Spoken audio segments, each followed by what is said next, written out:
दोस्तों, आप सब कैसे हो? मेरे चैनल पर आपका स्वागत है।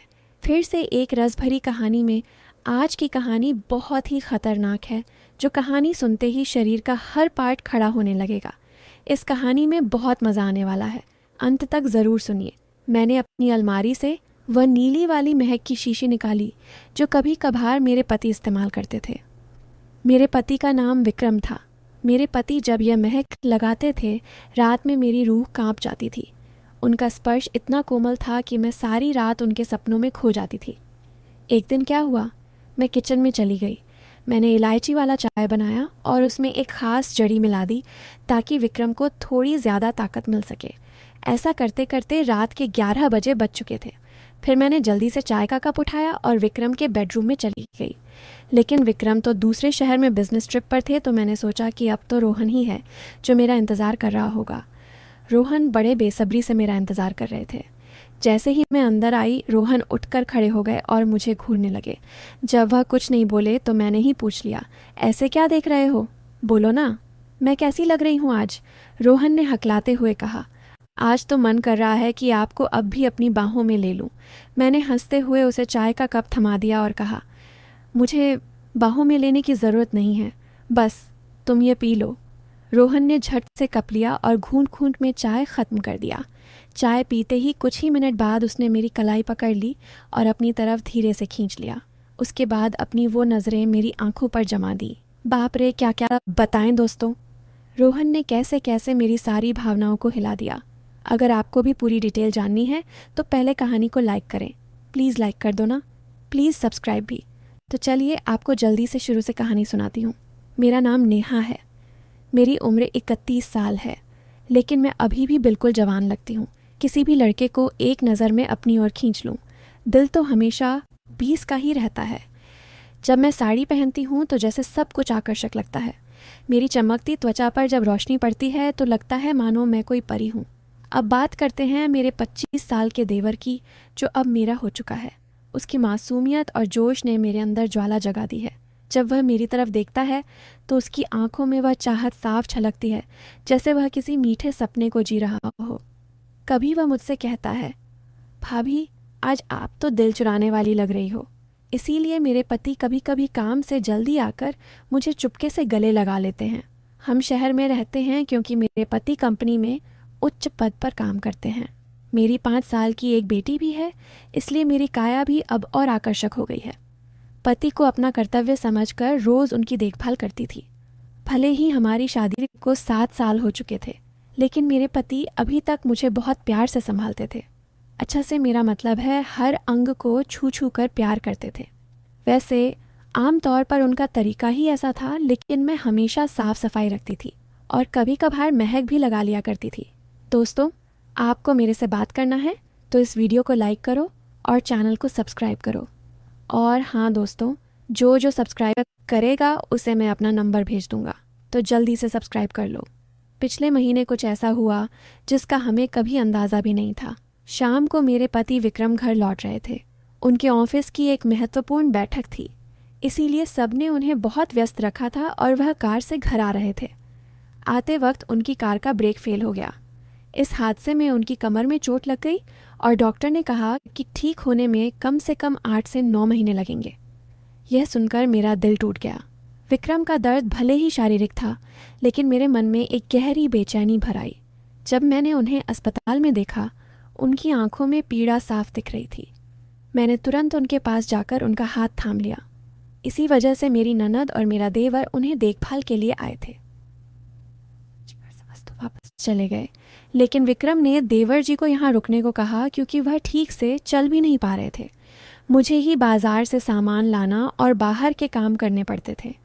मैं मान गई और बहुत खुश हो गई। देवर जी मेरे कद तक ही आते थे। बॉडी भी मजबूत थी और रंग भी साफ था। वह ज़्यादा शरारती किस्म का लड़का नहीं लग रहा था और मैं भी खुश थी कि कोई तो आया जो मेरी मदद कर सके। आज वह मुझसे थोड़ा थोड़ा संकोच कर रहा था क्योंकि वह शादी के बाद पहली बार मेरे साथ इतने पास था। रात को जब मैं विक्रम को दवा दे रही थी, तब मेरा देवर भी हमारे पास बैठा था और फिर अपने कमरे में जाकर समय पर सो गया था। विक्रम के चेहरे पर थोड़ी राहत की लकीर थी, लेकिन वह अभी भी दर्द में था। तभी मेरी सारी भावनाएं बाहर निकल आईं। मैंने विक्रम के पास बैठकर कहा, वह भी क्या दिन थे जब आप रोज़ मुझे छूते और अपनी गर्माहट से भर देते थे। विक्रम यह सुनकर हल्के से हंसने लगे। क्या हो गया मेरी जान, आज तो पूरी रोमांचित लग रही हो। मैंने कहा, नहीं जी, आपको तो मजाक सूझ रहा है और इधर मेरी हालत ख़राब है। सच बताऊं तो इसने मेरा बुरा हाल कर रखा है। मेरे पति बोले, मैं तुम्हारा दर्द समझता हूँ नेहा, मेरा भी बहुत मन करता है, लेकिन क्या करूँ, मैं तो ठीक से हिल भी नहीं सकता। बस थोड़े दिन और सब्र कर लो, फिर देखना मैं इस तुम्हारे फूल का क्या हाल करता हूँ। तभी मैंने कहा, थोड़े दिन नहीं, पूरे 9 महीने बाकी हैं ठीक होने में, और मेरा तो 1 महीने में ही यह हाल हो गया। पता नहीं आगे के दिन कैसे बीतेंगे। मेरे पति मेरी उदासी मिटाने के लिए बोले, चलो वो नहीं तो कम से कम चाय ही पिला दो, डॉक्टर ने भी कहा है।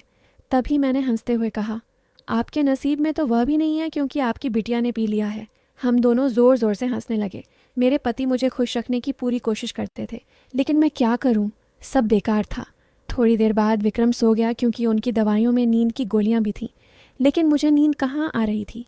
इसीलिए मैं खड़ी होकर देवर जी को देखने चली गई कि वह सोया है या नहीं, लेकिन वह अब पीवी तक जाग रहा था और मोबाइल देख रहा था।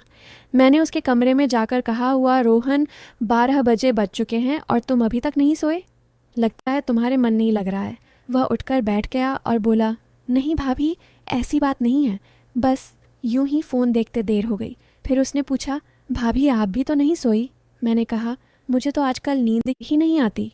रोहन ने पूछा, क्यों, क्या बात हो गई। मैंने हंसते हुए कहा, नहीं वो मैं तुम्हें नहीं बता सकती, जब तुम्हारी शादी होगी तो तुम्हें खुद ही पता चल जाएगा। मेरे मुंह से ऐसा सुनते ही रोहन ने अपनी नज़रें नीचे कर लीं और अंदर ही अंदर मुस्कुराने लगा। तभी मैंने कहा, अरे तुम तो इतनी सी बात पर शर्मा गए। अच्छा बताओ, अभी तक कोई लड़की पसंद की है या नहीं। रोहन कुछ नहीं बोला, उसे अभी भी संकोच था। तभी मैंने उसका हाथ पकड़ा और कहा, अरे पागल, अपनी भाभी से इतना मत शर्माओ। वह धीरे से बोला, भाभी सच बताऊं तो ऐसी बातें मैंने अभी तक अपने दोस्तों से भी नहीं की हैं। मैंने कहा, अच्छा तुम मुझे अपना दोस्त ही समझ लो ना, क्योंकि मुझे ऐसी बातें करने में बहुत मज़ा आता है। रोहन ने कहा, हाँ भाभी, एक थी, लेकिन उसने मेरे से बातें बंद कर दी हैं। मैंने पूछा, तुमने उसकी जुदाई तो कर दी होगी ना। रोहन बोला, नहीं भाभी, सच बताऊं तो मैंने उसे ठीक से छुआ भी नहीं था। मैंने मुंह बनाते हुए कहा, तुम तो बड़े सीधे हो, चलो कोई बात नहीं, अब तुम मेरे पास आ गए हो तो मैं तुम्हें अपना प्यार देकर जवान कर दूंगी। मैं बातें करते करते रोहन के कमरे में ही गई थी। सुबह जब मेरी आंखें खुली तो रोहन बेड पर बैठा हुआ मुझे ही देख रहा था। मेरे उठते ही रोहन ने मुझे गुड मॉर्निंग बोला। जब मैंने पूछा, क्या देख रहे हो, तो तब वह बोला, भाभी आप सच में बहुत आकर्षक हो। वह हम मुस्कुराते हुए बोला, अच्छा तब तुम सुबह सुबह आकर्षण का मज़ा ले रहे हो और रात को तो बड़े शर्मा रहे थे। वो मुस्कुरा के पूछने लगा, भाभी आप बुरा ना मानो तो एक बात पूछ सकता हूँ। मैंने कहा, अरे पागल, मैं क्यों बुरा मानूंगी, पूछो क्या पूछना है। उसने मुझसे कहने लगा, भाभी सच सच बताना, आप जो 3-3 किलो की ये थैलियाँ लिए घूमती हो, आपको भारी नहीं लगता क्या। उसकी अब बात सुनकर मेरी हंसी छूट गई। इसके बाद रोहन मुझसे काफ़ी खुल गया था और अब वह मुझसे ज़्यादा शर्म नहीं करता था। इससे मैं भी बहुत खुश थी क्योंकि अब मेरा भी समय अच्छे से बीतने लगा था। रोहन को आए हुए 20 दिन बीत चुके थे और वह मुझसे काफ़ी खुल मिला गया था। वो बाहर के सारे काम कर देता, बाज़ार से सामान ले आता और अपने भैया को भी सहारा देता। मेरी तो बहुत सेवा करने लगा था। शाम को मेरा सिर भी दबा देता और कभी कभी मेरे शरीर को भी आराम देता। लेकिन मेरी चाहत दिनों दिन बढ़ रही थी और मैं मेरे पति की हालत अब भी वैसी ही थी। अब सब कुछ मेरी बर्दाश्त के बाहर हो चुका था। मैंने सोचा कि अब तो रोहन ही है जो मेरी मदद कर सकता है। वैसे मेरे मोहल्ले में भी 3 लड़के रहते थे जो कॉलेज जाते थे। वे भी मुझे देखते थे। जब भी मैं छत पर कपड़े सुखाने जाती तो वे मुझे ही देखते और पहले तो मैंने सोचा कि उनमें से एक को सहारा ले लूं ताकि कुछ दिन काम चल जाए। लेकिन फिर मैंने सोचा कि मैं इस घर की इज्जत हूं और कल को पता नहीं यह मुझे या मेरे पति को बदनाम कर दें, इसीलिए मैंने उन्हें अनदेखा किया। लेकिन रोहन तो घर का ही है, इसीलिए मैंने तय कर लिया कि वही मेरी मदद करेगा। आज मैंने पक्का फैसला कर लिया कि आज रोहन से काम ले ही लूँगी और अपने सूखे दिल को रोहन से ही भरवा लूँगी। उसके बाद मैं किचन में खाना बनाने चली गई। जैसे ही रोहन नहाकर ताज़ा होकर किचन में आया, मैंने सब्ज़ी काटने का बहाना बना दिया। मैं किचन में ही साड़ी का पल्लू नीचे करके काम कर रही थी। मेरी बेटी अभी दादी के घर गई हुई थी क्योंकि घर में उसे देखने वाला कोई नहीं था। इसलिए अब बाकी का काम खुद करना पड़ता था और घर में मेरे पति और रोहन के अलावा कोई नहीं था, तो मुझे डर भी नहीं था। जैसे ही रोहन अंदर आया, वह मुझे देखकर एकदम हैरान हो गया और कहने लगा, सॉरी भाभी, मुझे माफ़ कर दो। मैंने देखा नहीं और बाहर जाने लगा। तभी मैंने उसे रोक लिया। अरे रोहन, क्या हुआ? कोई बात नहीं, अंदर आ जाओ। रोहन बोला, भाभी ऐसे मैं अंदर कैसे आऊँ? मैं कहा, ऐसे वैसे मत करो और जल्दी से आकर मेरी मदद करो। रोहन का मन भी कर रहा था, लेकिन मैं उसकी भाभी थी, इसीलिए वह थोड़ा हिचक रहा था। फिर अब मैंने उसे कहा। धीरे धीरे रोहन किचन में आ गया और पास आकर खड़ा हो गया। वह मुझे देखता ही रह गया। तभी मैंने कहा, ऐसे क्या घूर रहे हो? क्या तुमने आज तक नहीं देखा? वह बोला, माँ कसम भाभी, मैं आपको बता नहीं सकता कि मुझे कैसा लग रहा है। बहुत ही अद्भुत है भाभी। मैंने कहा, तारीफ़ें करना छोड़ो और यहाँ मेरी मदद करो। तभी रोहन बोला, भाभी मुझे नहीं पता कैसे करना है। तो मैंने कहा, अरे बेवकूफ़, इसमें कुछ नहीं करना, ये लो पकड़ो और बस धीरे धीरे सहलाओ। थोड़ी देर बाद जब रोहन के हाथ नरम होने लगे तो मैंने सोचा कि अब मेरा आगे झुककर सही से काम करने का समय है। मैं आगे झुकी और रोहन ने पीछे से मेरी मदद करने लगा। लेकिन कुछ देर में ही रोहन का मन शांत हो गया। तो देखा कि अलीसा, रोहन का काम तो पहले ही पूरा है। उसे देखकर अब मेरा मन बहुत उदास हुआ, लेकिन फिर भी मेरी हंसी निकल ही पड़ी। मैंने नाराज़गी से रोहन को हल्का धक्का मारते हुए कहा, यह क्या किया बेवकूफ़? तुमने तो शुरू होने से पहले ही पूरा कर दिया। इसके बाद जैसे ही रोहन का उत्साह ठंडा हुआ, उसने हड़बड़ाते हुए कहा, सॉरी भाभी, सॉरी, वो मैंने ऐसा कभी नहीं किया, इसलिए मुझसे ऐसा हो गया। मैं अभी जाकर साफ़ करके आता हूँ। उसे चला गया। मैंने भी उसे ज़्यादा नहीं रोका क्योंकि मैं समझ चुकी थी कि यह उसके लिए इतना आसान नहीं होगा। इस चक्कर में आज खाना भी लेट हो गया था, इसीलिए मैंने जल्दी से खाना तैयार किया और विक्रम को कमरे में देने के लिए चली गई। वह अब भी बैठे बैठे खाने का इंतज़ार कर रहे थे। विक्रम बिल्कुल सीधे साधे और नरम दिल वाले आदमी हैं। वह मेरी बहुत चिंता करते हैं। जब मैं उनके लिए खाना लेकर गई तो पूरा पसीने से तर हुई थी। मुझे देखकर वह बोले, इतनी जल्दबाजी क्यों करती हो? नेहा, धीरे धीरे काम कर लिया करो ना, देखो तुमने अपना क्या हाल बना लिया है। तब मैंने उन्हें छेड़ते हुए कहा, यह तो कुछ भी नहीं है।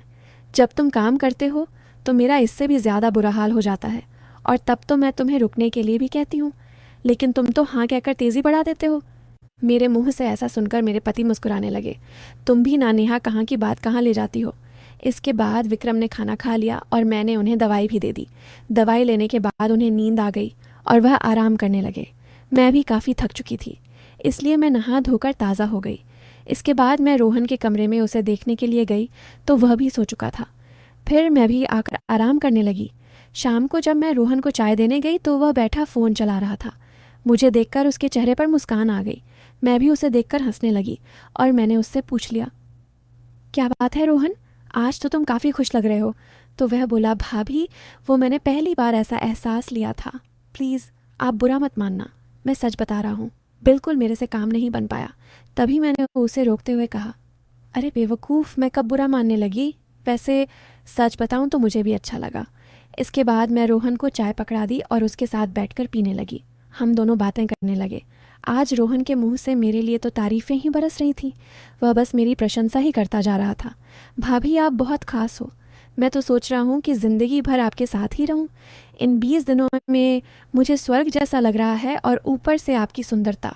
मैंने मुस्कुराते हुए कहा, आज तो तुम्हारे मुंह से सिर्फ तारीफ़ें ही निकल रही हैं। लगता है रोहन मेरा हाथ पकड़कर बोला, आप सही कह रही हैं भाभी। अब आपको भी मेरे काम में मेरी मदद करनी होगी। अब तो आपको मेरी बात माननी ही होगी। प्लीज़ भाभी मना मत करना। बस एक बार के लिए मेरी हमसफ़र बन जाओ। इसके बाद आप जो भी कहेंगी मैं करूँगा। जब रोहन सब कह रहा था तो उसका चेहरा लाल हो गया था और मेरी हंसी फूट पड़ी थी। मैंने उसके सर पर हाथ फेरते हुए कहा, अरे पगले, इतना गंभीर क्यों हो रहे हो? बताओ, मैंने तुम्हें कभी किसी चीज़ के लिए मना किया है? वैसे भी अब तुम्हारे भैया तो वैसा भी मेरे काम में मेरी मदद नहीं कर पाते हैं, और तुम इतना शर्माओ मत। अगर इतना शर्माओगे तो कैसे चलेगा? चलेगा। इतना कहने के बाद मैं बोली, आगे से अब तुम्हारे साथ ही सोऊंगी। बस तुम मेरा ख्याल अच्छे से रखना। दोस्तों, कैसी लगी आपको रसभरी कहानी? अगर अच्छी लगी हो तो कमेंट में ज़रूर बताएं और साथ ही साथ इस चैनल को भी सब्सक्राइब कर दें ताकि मैं इससे भी और ज़बरदस्त कहानियाँ आपके साथ शेयर कर सकूं। और प्लीज़ लाइक करना नहीं भूलना। आप सब जानो। धन्यवाद। वेट करें इसके आगे वाले पार्ट।